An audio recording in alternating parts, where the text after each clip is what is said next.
ఈరోజు BRS MLC అయిన కవిత గారిని బీఆర్ఎస్ పార్టీ నుంచి సస్పెండ్ చేయడం జరిగిందనమాట.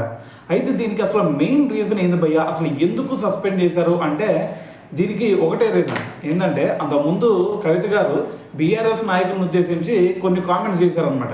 అయితే ఏమన్నారు, ఇప్పుడు కాళేశ్వరం ప్రాజెక్ట్ ఉంది కదా, సో మరి ఆ కాళేశ్వరం ప్రాజెక్టులో కొన్ని అవినీతులు జరిగినాయి అని చెప్పేసి సీఎం రేవంత్ రెడ్డి గారేమో అసెంబ్లీలో మాట్లాడారు.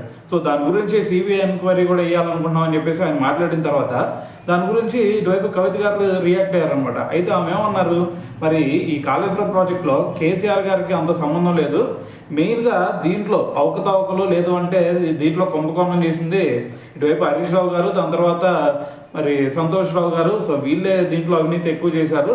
సో కేసీఆర్ గారేమో మంచినీళ్ళు అందరికి కూడా నీరుని అందరికి అందించాలనే ఉద్దేశంతో ఆయన స్టార్ట్ చేస్తే వీళ్ళేమో దాంట్లో కుంభకోణం చేశారు అని చెప్పేసి మరి అక్కడ హరీష్ రావు గారిని, సంతోష్ రావు గారిని, ఇంకా కొంతమంది నాయకుల పేర్లు అయితే తీయడం జరిగింది.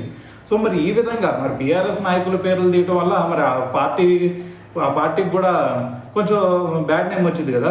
సో మరి ఈ విధంగా మరి పార్టీకి వ్యతిరేకంగా కామెంట్స్ చేస్తున్నారని చెప్పేసి ఈరోజు బీఆర్ఎస్ అయితే మరి కవిత గారిని అయితే సస్పెండ్ చేయడం జరిగిందనమాట.